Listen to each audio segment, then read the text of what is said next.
Hello guys, अगर आप लोगों को मेरे वीडियोस पसंद आए तो प्लीज मेरे चैनल को सब्सक्राइब कर दिया। और बिट्रेड वार की इस एपिसोड स्टार्टिंग में हमें हिंडुआन माउंटेन्स को देखते हैं और हमें इन हिंडुआन माउंटेन्स के बारे में बताया जाता है कि ये माउंटेन्स 5 लाख मीलो रेडियस तक फैले हुए हैं और इसी माउंटेन्स पे काफी डेंजरस और काफी डिवाइन बीस्ट भी रहते हैं। और इन माउंटेन्स के बारे में अजीब बात यह है कि ये माउंटेन्स के चारों तरफ समुद्र है। इस वजह से समुद्र से आने वाले कोहरा ये हुंडई माउंटेन्स पर पूरी तरह से छा जाती है। इस वजह से दिन में भी वो हुंडई माउंटेन्स साफ साफ नहीं दिखाई देती। तभी अभी सीन उठता है हांगजेंग पे और वो 3 दिन पहले ही हुंडई माउंटेन पर आ चुका होता है। और वो 3 दिन सर्च करने के बाद ये अपने मन में सोच रहा होता है कि अरे यार, इस हुंडुआन माउंटेन्स के बारे में मुझे अच्छी तरह से पता है क्योंकि मैं अपने बचपन में कई बार आ चुका था यहाँ पे। फिर भी मैं 3 दिन तक सर्च करने के बाद भी मेरे हाथ में घंटा भी नहीं लगा। और ये सोचता सोचता ये आगे बढ़ रहा होता है और कुछ देर चलने के बाद ये फिर से सोचने लगता है कि जब मैं यहाँ पर आ रहा था तभी एक्सपेक्ट किया था ये फूल को ढूंढना इतना आसान नहीं होगी, मुश्किल होगी, पर मैं जितना मुश्किल समझा उससे 10 गुना मुश्किल लग रहा है अब। तभी ये मोटाई दिया गया वो ड्राइंग को देखकर सोच रहा होता है कि क्या सच में फूल ऐसा दिखता है या मोटाई का ड्राइंग इतना अजीब है। और इसे देखकर ये सब सोच ही रहा होता है। तभी इसके पीछे से चीज काफी तेजी से इसके तरफ बढ़ रहा होता है और वो यही होता है गोरिल्ला की तरफ दिखने वाले बीस्ट काफी तेजी से हांगजेंग पर अटैक करने के लिए उसकी तरफ बढ़ने लगता है। तभी हांगजेंग एक छलांग लगा के हवा में उठ जाता है और सीधा अपने पैर लेकर उस पर अटैक करता है और सोच रहा होता है कि अरे यार, ये 10वीं बीस्ट है क्या, ये बीस्ट कभी भी एंड नहीं होने वाला है क्या। ये सोचता सोचता ये अपने पैर लेकर उस बीस्ट के सिर पर एक जोरदार अटैक कर देता है। इसकी वजह से उस बीस्ट का छिद्रे छिद्रे उड़ा डालता है। इसके बाद ये भी हवा में से नीचे आ जाता है और सोचने लगता है कि अरे यार, मुझे ऐसा लग रहा है कि मैं अपने आरा को पूरी तरह से हिट करना चाहिए, वरना ये सारे बीस्ट मुझे अटैक करने के लिए आते ही रहेंगे। मैंने पहले ही इन सारे बीस्ट को दूर करने के लिए अपना सेंट पूरी तरह से छुपाया था। मुझे पहले ये लगा था कि वो काफी होगा, पर मुझे अब ये लग रहा है कि वो मेरा आरा को फाइंड करके भी मुझे अटैक करने के लिए आ रहे हैं। ये सोचने के बाद ये अपना आरा को हाइड करके आगे बढ़ने लगता है और ऐसे ही चलता चलता एक और दिन बीत जाता है। तब हांगजेंग अपने मन में सोचने लगता है कि अरे यार, मैं यहाँ पर अगर 5 दिन हो गए पूरे, पर फिर भी मुझे वो क्विंगलिंग फ्लावर एक बार भी नहीं दिखा। क्या वो क्विंगलिंग फ्लावर सच में इस हिंडुआन माउंटेन पर है या नहीं।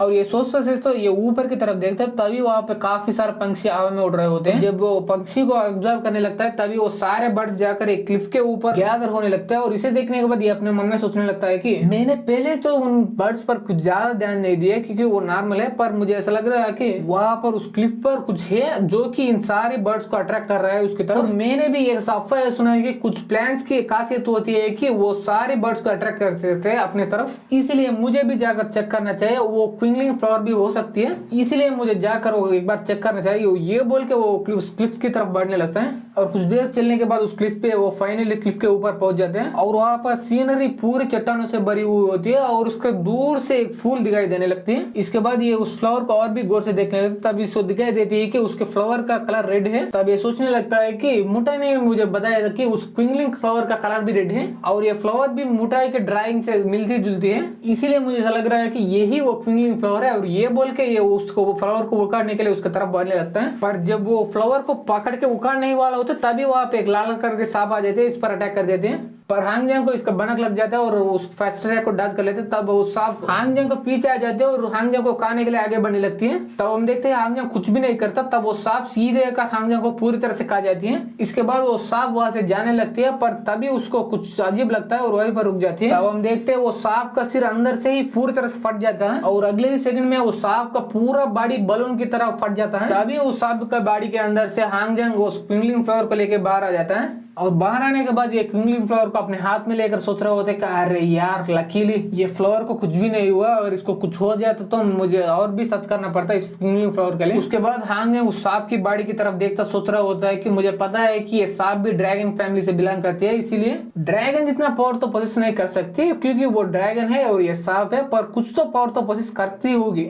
इसीलिए मुझे उस ड्रैगन सूत्र को यूज करके इस सांप के बॉडी के अंदर से कुछ पावर को अपने अंदर ऑब्जर्व कर लेने चाहिए। और ये बोल के वो ऑब्जर्व करना भी स्टार्ट कर लेता है और ऑब्जर्व करता करता ये अपने मन में सोच रहा था, आय हाय है कितना अच्छा अपॉर्चुनिटी है। मुझे नहीं लगा था कि क्विंगलिंग फ्लावर को ढूंढता ढूंढता मेरे भी फायदा हो जाएगी और मैं भी ताकतवर बनूंगा इसकी वजह से। तब ये क्विंगलिंग फ्लावर की तरफ देखने लगता है, वो भी उस सांप की एनर्जी को अपने अंदर ऑब्जर्व कर रहे होते हैं। इसे देखने के बाद ये अपने मन में सोचने लगता है कि मुझे लगा ही नहीं था कि क्विंगलिंग फ्लावर भी उस सांप के अंदर की एनर्जी को ऑब्जर्व कर सकते हैं। और उतना ही नहीं, मैं सेंस कर सकता हूँ वो ये कितना एनर्जी ऑब्जर्व कर रहा है, उतने ही स्ट्रांग बनती ही जा रही है फ्लावर। और ये सोचता सोचता उस सांप की एनर्जी को ऑब्जर्व कर रहा होता है तभी कहीं से एक चाकू आ जाता है, उस क्विंगलिंग फ्लावर को लग जाते हैं। इसके वजह से वो क्विंगलिंग फ्लावर काफी दूर जाकर ऐसा नीचे गिर जाते हैं और ये देखने के बाद ये पीछे की तरफ देखता है तो वहां पर एक सेक्सी आइटम बम बैठी हुई बोल रहे होते हैं कि मारना पड़ेगा भाई, मुझे बिल्कुल भी नहीं लगा था कि वो जायंट स्नेक को तुम मार पाओगे, पर तूने उसे हराया नहीं बल्कि आसानी से हराया। ये सुनने के बाद हांग बोलता है कि हाँ, तो मुझे ऐसा लग रहा है कि तू वहां पर बैठ कर काफी देर से ये सारे कांड देख ही जा रहे हो,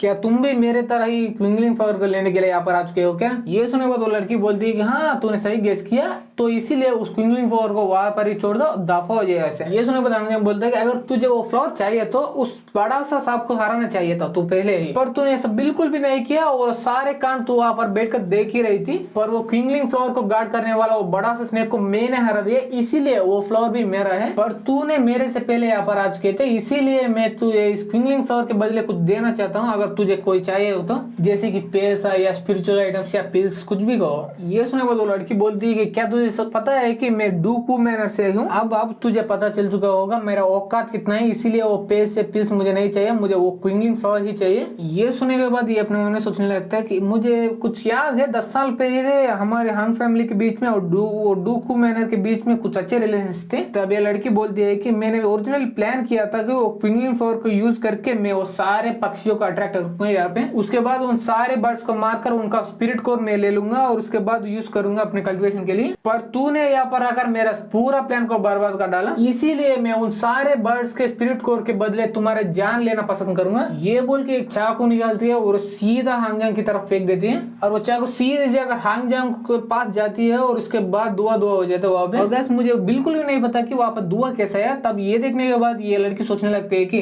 बच्चे आज तेरा किस्मत ही खराब है, क्योंकि तेरा मुलाकात आज मेरे साथ हुआ और मैंने तुझे पहले भी चांस दिया था कि वो क्विंगलिंग फ्लावर को वहां पर छोड़ दो, ऐसे चले जाओ, पर तूने नहीं माना, अब तो तू मर गई। और ये सोच के हंस रहे होते तभी हम देखते हैं कि हांगजांग उस चाकू को एक ही हाथ से पकड़ के बोल रहा होता है कि तुम्हारे बीच में और मेरे बीच में पहले की कोई दुश्मनी नहीं है, फिर भी तूने डायरेक्टली मुझे मारने की कोशिश की। और ये बोलने के बाद उस चाकू को अपने हाथों से बर्बाद कर डालता है और बोलता है कि मैं भी तेरे साथ फाइट करना बिल्कुल भी नहीं चाहता था, पर तूने ये स्टार्ट किया और तू बोलना मत इस बारे में। ये सुनने के बाद वो लड़की एक और चाकू निकालते हुए बोल रहे होते कि बच्चे कहीं का मैं महसूस कर सकता हूँ तू ट्रांसफॉर्मिंग की स्टेज पर ही हो, फिर भी तू इतना एरोगेंट बन रहे हो मेरे सामने। ये बोलने के बाद ये उस क्लिफ से नीचे की तरफ बढ़ते हुए बोल रहे होते हैं कि तूने पहले बोला था कि मुझे याद रखने के लिए और मैं याद रखूंगा, और ये बोल के वो अटैक करके चले जाते हैं आगे की तरफ। तब ये बोलती है कि मैं तो याद रखूंगी, पर तुझे ही इस बात को याद रखना थोड़ा मुश्किल होगा क्योंकि तेरे पास सर ही नहीं होगा। और ये बोल के आश्रय हुई थी, तभी उसका हाथ में वो चाकू पूरी तरह से बर्बाद हो जाती है। ये देखने के बाद हांगजांग बोलता है आय हाय है तुम्हारा डूकू मैनर का बनाया हुआ ब्लेड्स कुछ ज्यादा ही नरम है, इसीलिए उसने मेरे गर्दन पर कुछ ज्यादा ही गुदगुदी कर दिया। और ये बोलने के साथ ही हमारी ये वीडियो यहाँ पर खत्म हो जाती है। वीडियो अच्छी लगी तो लाइक कर दे, सब्सक्राइब कर दे, शेयर कर दे, and thanks for watching guys.